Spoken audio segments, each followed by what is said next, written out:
സംസ്ഥാനത്ത് ഞായറാഴ്ച വരെ മഴ തുടരും. ഇന്ന് 8 ജില്ലകളിൽ യെല്ലോ അലർട്ടാണ്. വെള്ളി ശനി ദിവസങ്ങളിൽ സംസ്ഥാനത്തെ എല്ലാ ജില്ലകളിലും മഴ മുന്നറിയിപ്പുണ്ട്.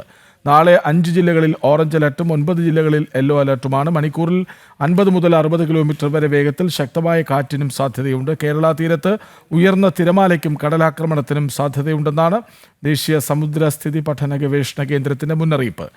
ശ്രീനന്ദ SP ഒപ്പം ചേരുന്നു. ശ്രീനന്ദ, അതായത് ഇടയ്ക്കിടെ വലിയ മഴ പെയ്യുന്നുണ്ട്, ചിലയിടങ്ങളിൽ തുടരെ മഴ പെയ്യുന്നുണ്ട്, അതിനിയും തുടരുമെന്നാണോ?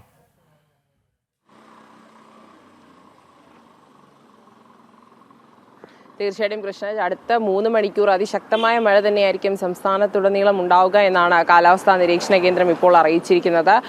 തിരുവനന്തപുരം മുതൽ കണ്ണൂർ വരെയുള്ള എല്ലാ ജില്ലകളിലും ശക്തമായ മഴ തന്നെയായിരിക്കും ഉണ്ടാവുക.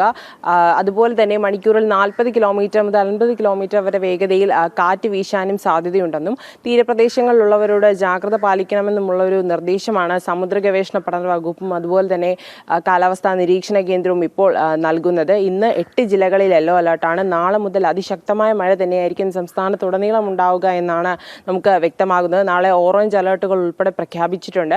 എന്തായാലും മഴ മുന്നറിയിപ്പുകളെല്ലാം തന്നെ അതുപോലെ തന്നെ തുടരുകയാണ്. വരും മണിക്കൂറിൽ എന്തായാലും ശക്തമായ മഴയും കാറ്റും തന്നെയായിരിക്കും തീരപ്രദേശങ്ങളിലും അതുപോലെ തന്നെ മലയോര മേഖലകളിലും ഉണ്ടാകാൻ പോകുന്നതെന്നാണ് കാലാവസ്ഥാ വകുപ്പ് നമുക്കിപ്പോൾ വ്യക്തമാക്കിയിരിക്കുന്നത്. കൃഷ്ണരാജ്, ശരി, മഴ തുടരും, കാറ്റിനും സാധ്യത, കടലാക്രമണത്തിനും സാധ്യതയുണ്ട്. വിവരങ്ങൾ നൽകുകയായിരുന്നു ശ്രീനന്ദ.